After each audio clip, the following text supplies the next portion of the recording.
बिस्मिल्लाहिर्रहमानिर्रहीम। अस्सलामु अलैकुम।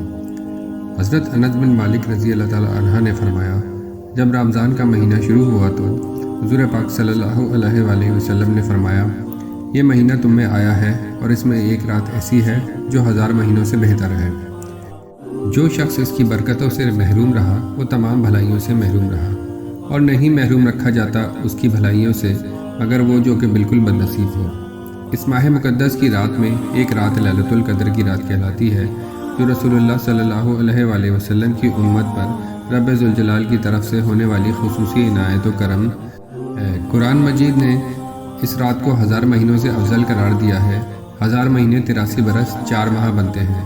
जिस खुश नसीब को इस रात में इबादत का शर्फ हासिल हो जाए, इसने गोया 83 बरस 4 माह से भी ज़्यादा का ज़माना इबादत में गुजारा।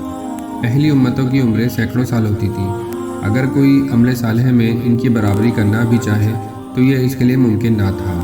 अगर रब कायनात ने उम्मत मोहम्मदिया को ये मुक़द्दस शब कदर इनायत फरमाकर साबका उम्मतों के साथ इबादत में बराबरी बल्कि आगे बढ़ जाने का सामान पैदा फरमा दिया। अगर किसी खुश नसीब को ज़िंदगी में 10 रातें भी इबादत में गुजारने की तौफीक नसीब हो जाए तो गोया 883 बरस 4 माह से भी ज़्यादा का ज़माना कामिल इबादत में गुजारने का सवाब मिल जाएगा। क्या कोई ठिकाना है इसकी रहमत का?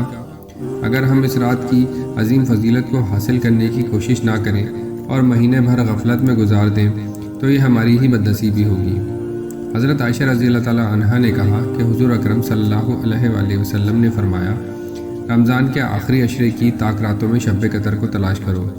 और आप रज़ी अल्लाह ताला अन्हा ने फरमाया कि हुज़ूर सल्लल्लाहु अलैहि वसल्लम जिस कदर रमज़ान के आखिरी अशरे में इबादत के लिए कोशिश फरमाते, इतनी किसी दूसरे अशरे में नहीं फरमाते थे।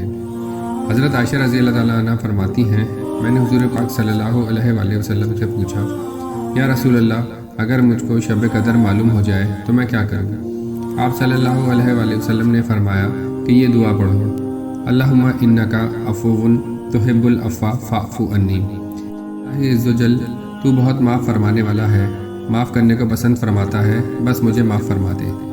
हज़रत उबैदा बिन सामित रज़ी अल्लाह ताला अन्हा फरमाते हैं कि रसूलुल्लाह सल्लल्लाहु अलैहि वसल्लम हमें शब कदर की खबर देने के लिए तशरीफ़ ला रहे थे कि 2 मुसलमान आपस में झगड़ पड़े। तो आप सल्लल्लाहु अलैहि वसल्लम ने फरमाया, मैं तुम्हें शब कदर बताने के लिए निकला था, लेकिन फ़लाँ और फ़लाँ शख्स ने आपस में झगड़ा कर लिया तो इसकी वजह से शब कदर का इल्म वापस उठा लिया गया। उम्मीद यही है कि ये तुम्हारे हक़ में बेहतर हो, लिहाजा तुम में से कोई भी इसे रमज़ान की 21वीं, 23वीं, 25वीं, 27वीं और 29वीं रातों में तलाश करे।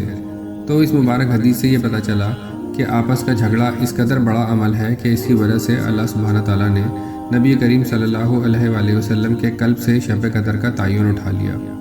हम उम्मीद करते हैं कि आज की वीडियो आपको अच्छी लगी होगी, तो इसे लाइक और सब्सक्राइब कीजिएगा। मिलते हैं किसी अगली वीडियो में। अल्लाह।